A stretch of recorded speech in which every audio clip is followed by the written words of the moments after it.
Hi everybody, welcome back to our study in the book of Revelation. We are currently studying the church of Sardis, and this is going to be part 2 of our study. So if you haven't studied the first half of Sardis, go back and you can catch our program on YouTube, Rumble, and BitChute, and you can catch the first part of Sardis, part 1. So we're going to be doing part 2. And we're going to pick up in verse 4. But one of the interesting things about when you study the church of Sardis, in its outline, as far as chronology is concerned, this is the Reformation church, okay? So it goes to, starts in AD 1517 and goes all the way to the Peace Treaty of Westphalia in 1648, 1700s. And Sardis means those escaping. So it's a good tag to put on this church because they were escaping from the Catholic Church, right? We studied Thyatira, which was the Catholic Church, and then Sardis is the Reformation Church. But Sardis has its problems. It's considered dead. It's dead because it was made up of people who were members of the state, which automatically made them members of the church, whether it was in Germany or Sweden or wherever they were at, England. To be a member of the church meant you were a citizen of the state and vice versa. So the church had a lot of unconverted people in it. They also had people in there, Christians, that were saved, but their faith was dead in the fact that it wouldn't produce any works. And so they had quite a bit of a problem. And then there was a third group that were true believers and were not soiled. We're going to talk about that today. They were not soiled by the things that of the world that Sardis had let in. Anyway, if you're interested, what's pretty interesting to do is you take the 7 churches of Revelation and you match it to the kingdom parables in Matthew 13. And the kingdom parables seem to go along with the 7 churches. So it's very interesting. So the parable in the Matthew 13 that goes with the church of Sardis is that the treasure that's hid in the ground. Okay, so he buys the whole world and puts the treasure and buries it, and it's unnoticed there. Well, I'm going to get to that because that during the Sardis church, when people started getting to a more literal interpretation of the scriptures, guess what happened? A new understanding. Well, I shouldn't say new. It was an old understanding that resurfaced again. Because when you take the Bible literally, unlike the Catholic Church did and a lot of the reformers didn't take it literally, but when like the Plymouth Brethren and the Pilgrims and people started studying the Bible and taking it literally, guess what happened? The emergence of Israel happened. The emergence of understanding eschatology happened. And the big ticket item is many Bible leaders started beginning to see that God still had a plan for Israel. And in the parable in Matthew 13 of the treasure that's hid, the treasure is always Israel. That's the Old Testament term for Israel. It's God's treasure. And so he bought the whole world to get the treasure and bury it there. So the idea there is Israel, the doctrine of Israelology resurfaced. Now that had been a doctrine, in the first 3 or 4 centuries that people knew, but it got buried with Origen and Augustine and their allegorical and spiritualization of the text. So then they had the church replacing Israel. Well, because people took it literally, Israel reemerged, and people, Christian leaders started recognizing that Israel is going to eventually return back into the land. So it was a great time, and it started the concepts that we now hold dear to us today, the difference between the church and Israel. and how that affects our theology, how that affects our hermeneutic and everything, right? The church is not Israel. Israel and the church are separate entities. So anyway, during this period of time, as you recall, the reformers left the Catholic Church, but then they went into their own countries and started their own state church.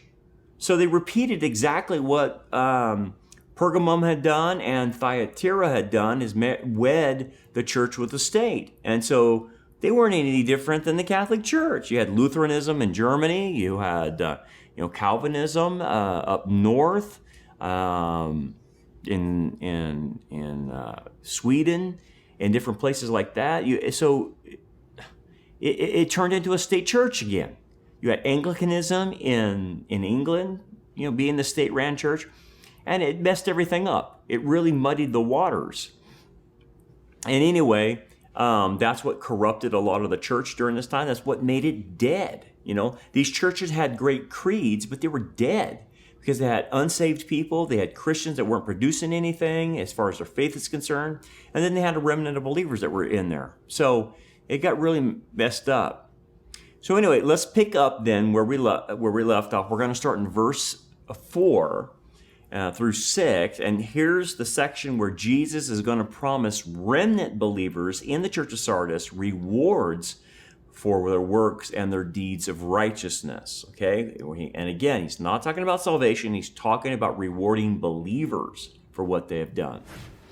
And again, when you're thinking about rewards, you got to understand there are passive rewards that the Lord gives us, and then there are active rewards. Now, passive reward would be that every believer is glorified, right? That's a passive reward, but that is a reward.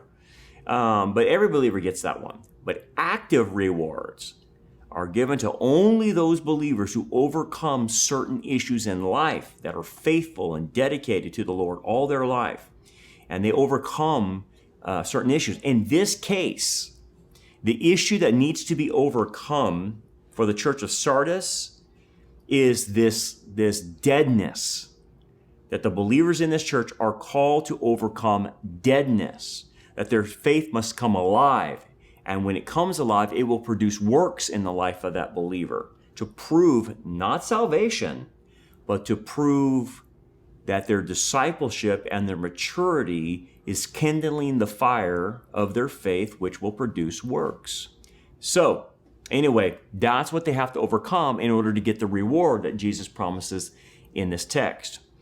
Anyway, verse 4 says this: you have a few names even in Sardis who have not defiled their garments. Okay, so he's talking about a remnant of believers that they're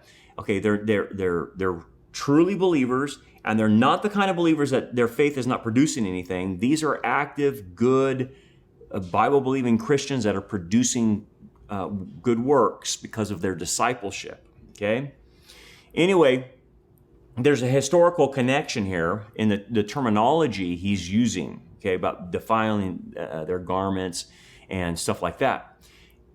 Historically, Sardis was devoted to the worship of the mother goddess Sybil. And basically no temple worshiper was allowed to approach the temple of the gods with soiled or unclean garments, okay? So you had to have a white and clean robe in order to approach Sybil and approach these so-called gods, right? Historian Andrew Tate writes that her worship was the most debasing character, and orgies like those of Dionysus, they were practiced at the festivals held in her honor. Sins of the most foulest and darkest impurities were committed on these occasions.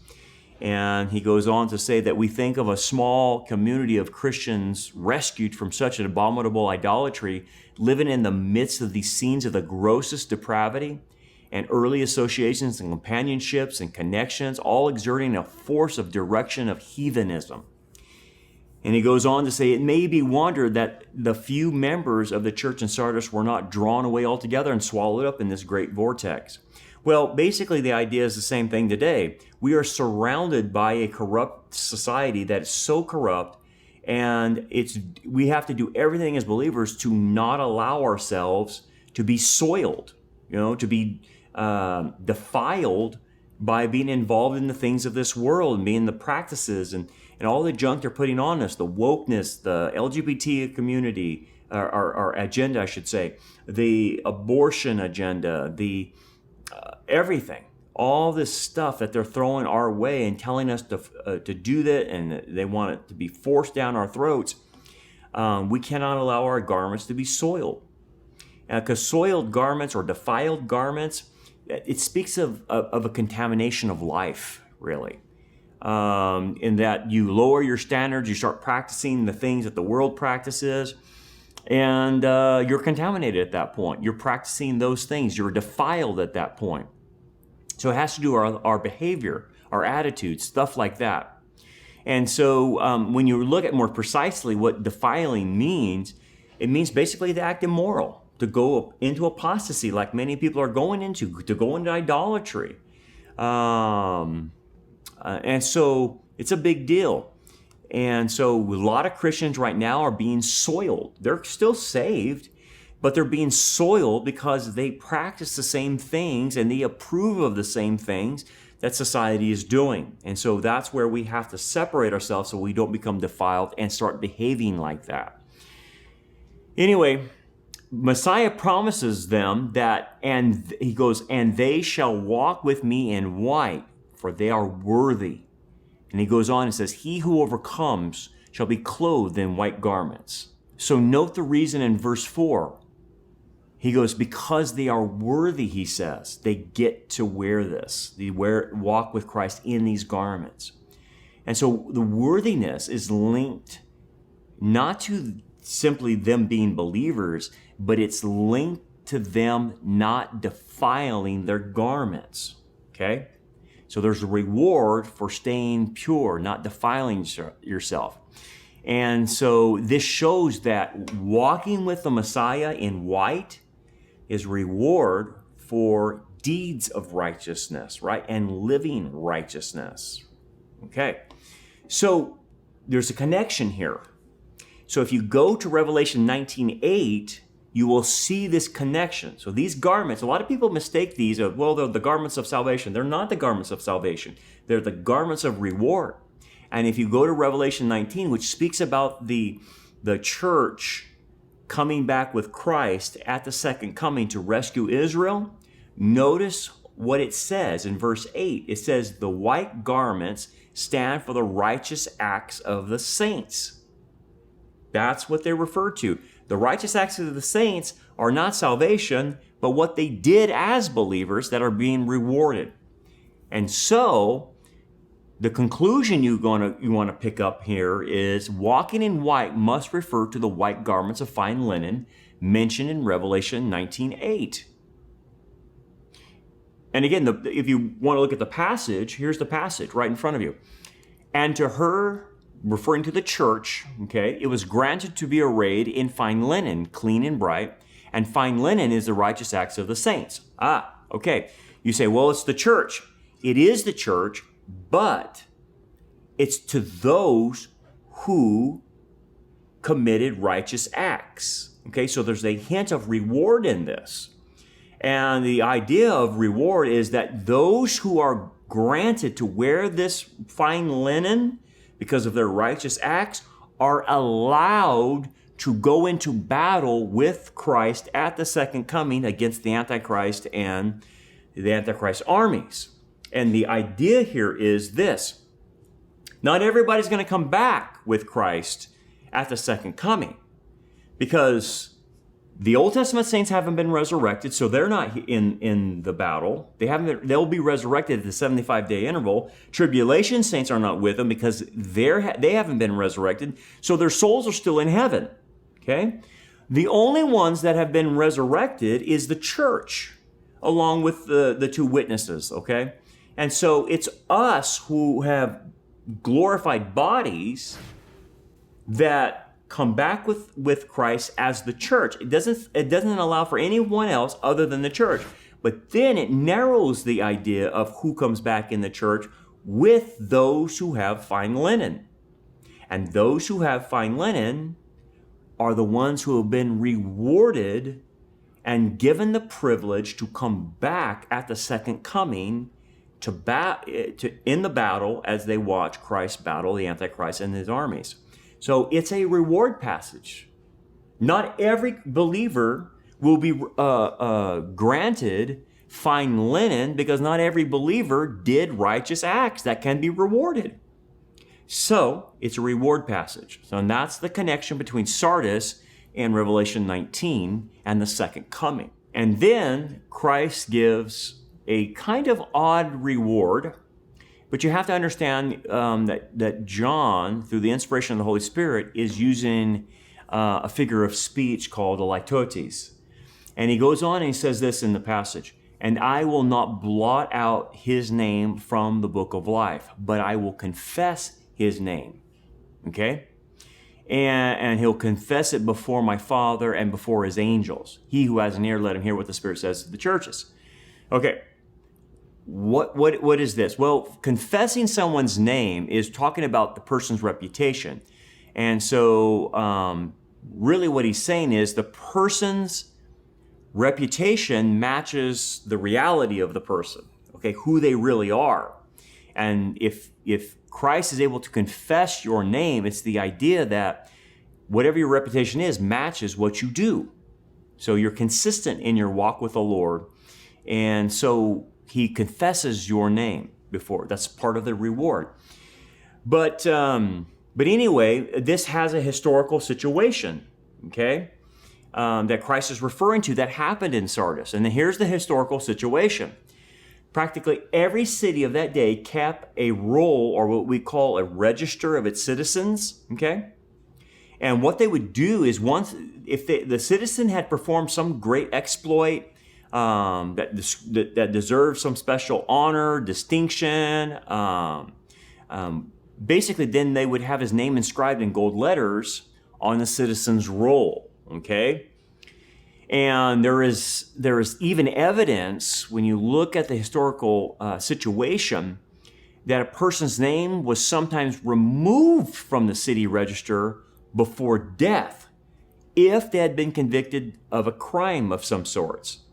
Okay, so when this message is written, Christ is keying on that and using something they're aware of, right? And saying, look, just like they write your name in Sardis's book to talk about the great exploits people do, I will do the same thing for you when I reward you, and I will confess your name before my Father. I will build you up in your reputation before him, and I will speak of you before him. Okay, that's what he's trying to say. Anyway, understand there was a lot of pressure on these Sardis Christians, under constant threat, under the society of being branded a rebel, okay? In modern day terms, a terrorist, a white Christian nationalist, so some of the things they say about us, right?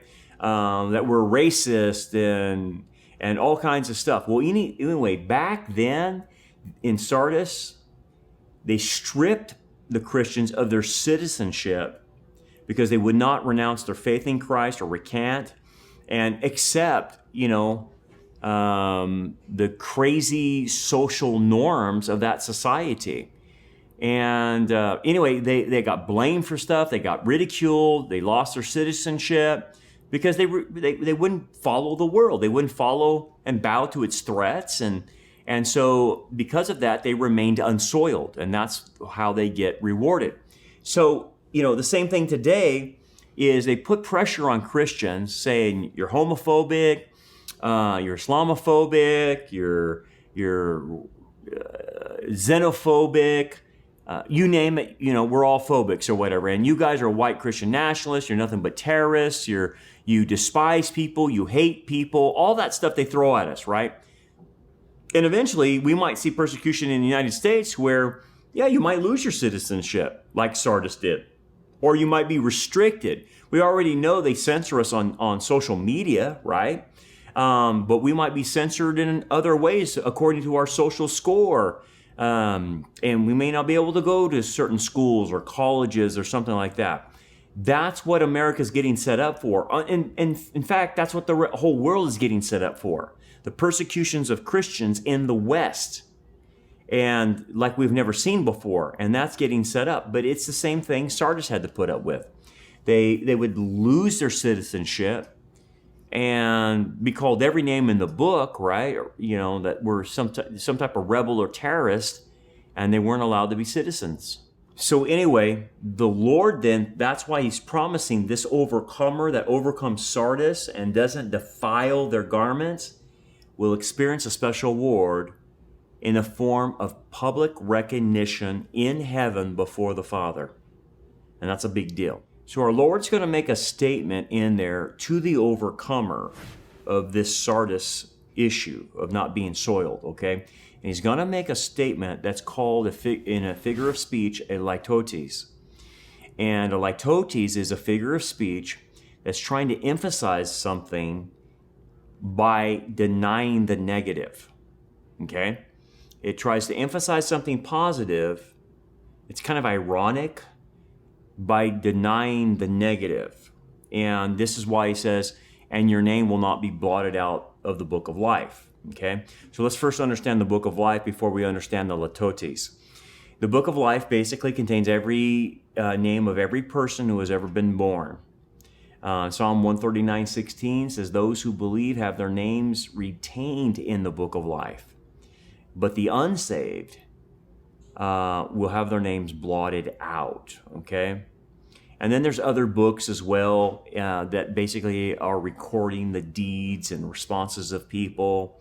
And basically the other books are going to be the basis for the degree of punishment for unbelievers and the degree of rewards for believers.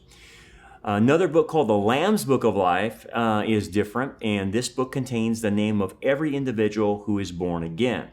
Okay, so you have to understand that the Book of Life is different than the Lamb's Book of Life, and their other sets of books are different than these other two, the Lamb's Book of Life and the Book of Life. Okay, so when he says your name will not be blotted out of the Book of Life, well, that's a given because every believer has that coming to them, because they're saved. They have eternal life. Okay, but why does Christ say that? Well, again, it refers to the litotes. And the litotes is a figure of speech, and basically, it's basically an affirmative expressed in a negative term. So he makes this emphatic declaration that stresses the certainty of the promise in the figure of speech. And so in other words, Christ is making a positive point by denying its opposite. And this is basically not only going to stress the security of the believer, for every believer's name is written in the book of life, right? But is a way of promising something special to the overcomer in the kingdom and eternal future. So in other words, it's like this. And when he says, your name will not be blotted out of the book of life, he says, the way you interpret that litotes is this. It's not enough that your name will not be blotted out of the book of life. Not only are you going to get that, but even more. I will confess you before my Father and his angels. So you see how that works? It's affirmative of a positive by invalidating its opposite. That's what he's trying to do. And so there's two litotes in this passage, and in another future one that we'll study in the book of Revelation. But anyway, it's a figure of speech. So people get confused because they don't know it's a figure of speech. They think that overcoming is salvation, and that if you overcome, your name will not be blotted out of the book of life. And that's not what he's talking about at all. He's talking about rewards, and he's using a litotes. So that's where people get confused a lot of times. They think that every believer is an automatic overcomer. That's true in one sense. You have overcome the world in Christ, and that's true. But the overcoming in the 7 churches is an overcoming that a believer does and that gets rewarded. So that's different than being called an overcomer in 1 John. You're called an overcomer if you come to faith, but you're not an overcomer of these particular things in these churches. You have to overcome them to be rewarded. So anyway, it's different. And think about this when you study these kinds of rewards. They're very Middle East, Near East oriented, okay?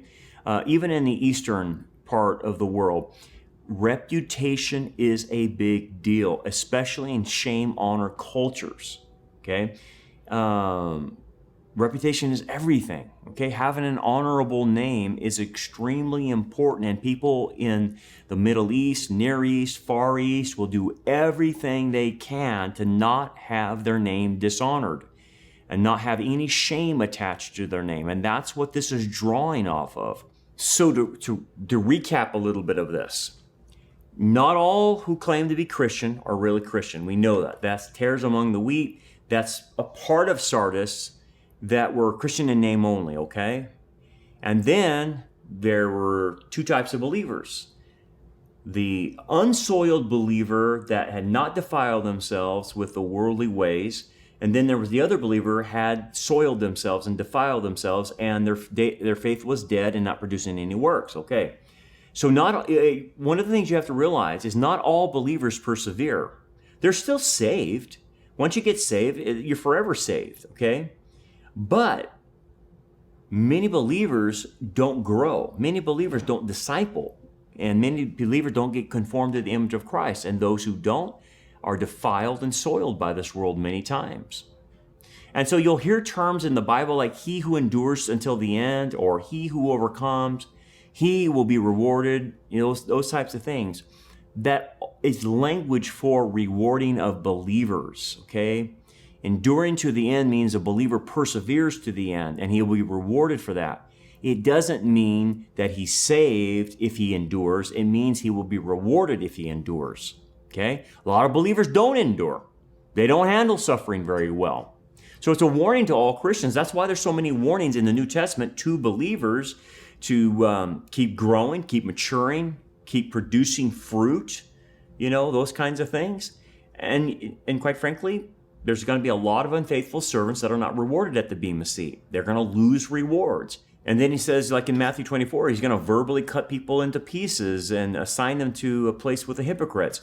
That's a loss of rewards, and that's where the Lord's going to rebuke them by his tongue. That's the idea of cutting them into pieces. He uses his mouth as a sword to cut them in pieces, per se, as he goes after what they didn't do, right? And then he assigns them the place in the kingdom with a place of the hypocrites.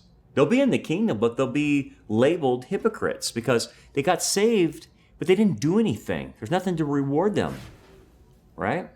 So not all believers will wear white robes of rewards. Not all believers will have Jesus give them a special acknowledgement before the angels and his Father. Not all. So the application for us is, does what we say we are, we say we're Christians, and yes, you have been saved, but does our discipleship, does our maturity prove that we're growing, right? So if we're growing and discipling, then we should see our faith at work in the works that we do. And remember, we're not using our works to prove whether or not we're saved. That's Calvinism. We look at our works to see if our faith is alive and to see if we're growing and maturing and being discipled. That's what our works prove. Our works prove our discipleship. The works are not to prove our salvation. And so you have to ask yourself, do I see works in my life? Is my faith alive? And, I claim to be a Christian, and you are because you've got saved, but does your lifestyle match that? And again, we're not questioning your salvation, we're questioning discipleship, because if it doesn't match, if your life doesn't match what you say you are, then it's a question of your discipleship, okay? Not a question of salvation. And so the Lord in the application, says to take up your cross and follow him daily. And many people don't understand what Jesus meant about that, right? They thought he was talking about you have a pain in your leg or your foot or your knee or your shoulder, and that's the pain you have to suffer with, so you're going to carry your cross today by bearing that pain. That's not what he's talking about at all. Not at all. You have to know that's a Hebraism. Taking up your cross is a Hebraism. Remember, he told them this before he was crucified. So it's a Jewish idiom, okay? So what does it mean? Well, most people think it has to do with suffering, physical suffering, but not necessarily. It refers to a particular type of suffering, and it has to do with suffering that is related to shame, okay? Shame that the world will give you when you don't practice what they practice, when you don't believe what they believe. You will be shamed by this world, okay?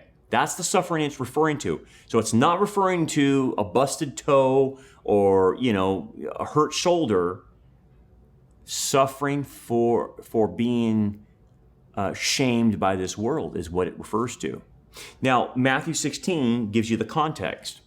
Peter, as you remember, had just confessed that Jesus was the Messiah, the Son of God. But then Jesus tells them that he's going to Jerusalem and to suffer at the hand of the religious leaders. Remember that? And in verse 21 of chapter 16, it says, "From that time, Jesus began to show his disciples that he must go to Jerusalem and suffer many things from the elders and chief priests and scribes and be killed and be raised on the third day." And then it says in verse 22, "Then Peter took him aside and began to rebuke him, saying, 'Far be it from you, Lord, this shall not happen to you.'" And remember, Jesus says, "Get behind me, Satan," and you don't have the things of God in mind, but the things of man. But what he was really referring to in this context is going to the cross and dying was public humility. When they would put individuals on the cross, they were naked, okay? Stripped naked and put on that cross. And to the Jews, when they saw the Romans do this, not only did they already have the background that anyone hangs on a tree is cursed of God, but the way the Romans did it by stripping them their clothes off was the most horrible, shameful event you could possibly imagine on somebody. So not only were they cursed of God who hangs on a tree, but they were publicly humiliated on the cross by being up there naked. And that was a big deal. So the term "take up your cross" has to do take up the shame that this world will give you, is the idea. And this shame associated to identifying with Jesus and his morals and his principles and his teachings, that's the shame he's referring to, that we have to take up the shame every day, okay? And that's what Sardis was doing, because all these people were crazy, immoral, and doing all kinds of crazy things, and some had been soiled and defiled, and some had not. And that's the idea. And so in order to avoid being soiled or defiled, we follow Christ, we obey him, but you will still get the shame put on you from this world. That's what this is all about. That's why some people compromise and get defiled, because they don't want to be made fun of or ashamed in front of this world. That's what it's talking about. And so the application for all of us studying Sardis is what Jesus said. If anyone desires to come after me. Now, the idea of come after me has nothing to do with salvation. That is a rabbinic term for discipleship, okay? To come after him. Let him deny himself, right? And take up his cross. Bear the public shame. And then follow me. Again, another rabbinic term. Follow me, okay? Come after me. Those are rabbinic terms for discipleship. So, Taking up your cross means to identify with Jesus' rejection as the Messiah and to be rejected like him as one of his followers. And then he continues on in the passage. For whoever desires to save his life will lose it, but whoever loses his life for my sake will find it. Again, not talking about salvation, talking about the difference between living a worldly life to avoid shame from this world or living the abundant life and taking on that shame. So if you don't want to lose your reputation with this world, you will try to save your life instead of losing it. But if you decide that your reputation doesn't matter, that only your reputation with God matters, and you're willing to lose your reputation to this world, then you will lose this worldly life, you will lose your reputation, but you will gain the abundant life, is what he's trying to say. And then he continues on, for what profit is it to a man if he gains the whole world and loses his own soul? And in effect, what he's saying is, look, you can play this game with the world all you want. And you can keep your reputation with the world that you're one of the boys, you're part of the team, and you practice and do the same things the world does and defile yourself, okay, to keep your worldly reputation with them, if that's what you're so concerned about. But in the process of it, you're going to lose your soul. Now, the soul, I think it's translated psyche, and it doesn't refer to losing your soul in salvation. It refers to losing your life here, okay? And what it means in terms of reward is that if you decide to play the game with the world and keep your reputation with the world as one of them, then you are going to lose rewards because your life will simply be a waste. You will waste your life. And that's what losing his soul means. It means you will live a wasted life. And that when you get to the bema seat, there's nothing to reward you for. And then he continues on, he says, or what will a man give in exchange for his soul? And again, the idea for a soul is psyche, has to do with not wasting your life. What would you give, he says, in exchange for not wasting your life and to be rewarded? Well, you would give, the question that needs to be answered is this: I'm willing to give up my reputation and take on the shame from this world in order to keep a meaningful life that will be rewarded, is the idea. Verse 27, for the Son of Man will come in the glory of his Father with his angels. And then notice what he says. He will what? Reward each according to what? His works. So as you can see, this is not dealing with salvation. It is dealing with rewards at his coming for us. And that reward will happen at the bema seat. And it's according to our works. So this is how it all ties into Sardis, right? That we're undefiled. We don't, and we stay undefiled by taking on the shame of this world. They're going to call us homophobes, Islamophobes, all this other stuff. They're trying to bring us shame. And it's fine. I'm willing to lose my worldly reputation with this world in order to keep my reputation with God. And so that my life counts and can be rewarded. That's the application for Sardis. And he says, if you do that, I'm gonna reward you by confessing your name before you will have a reputation in heaven, even though you didn't have one on earth. And furthermore, losing your life, yes, you're gonna receive the public shame for being a Christian, but you're also gonna lose other things like worldly advantages, right? Like your earning potential. You'll lose some friends. You'll lose family. You'll lose your networks. Your network of support, right? You won't be part of the good old boy system anymore. You're going to pay a big price because you do lose. And typically you lose financially and relationally in this. But what you gain is your true life. And that's your spiritual safety. That's the abundant life, and you will be rewarded handsomely in the next.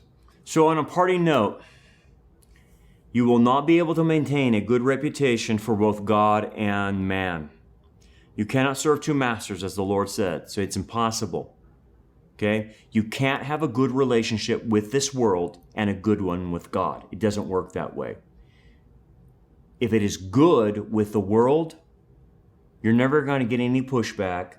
But then, from the Christian standpoint, you don't have a good reputation with God because you've compromised and you've soiled yourself. You've become defiled. But if your reputation is good with God, then know that you won't have a good reputation with the world, and you got to be okay with that. But here's the thing, you can't have both. You can't. So the question becomes, where are you at on your reputation? Would you rather have a reputation with God or with man? But you can't have both. And so next time, join us as we study the Philadelphia church in depth. A church that's alive, a church that has no negative things to say about it. This is the church you want to belong to. This is the church you want to be a part of, is that Philadelphia element where the Lord just encourages them and admonishes them and says, keep going, guys, you're doing great. That's the church you want to be a part of. So we'll study that next time, okay? Anyway, we'll take care, and God bless you until next time.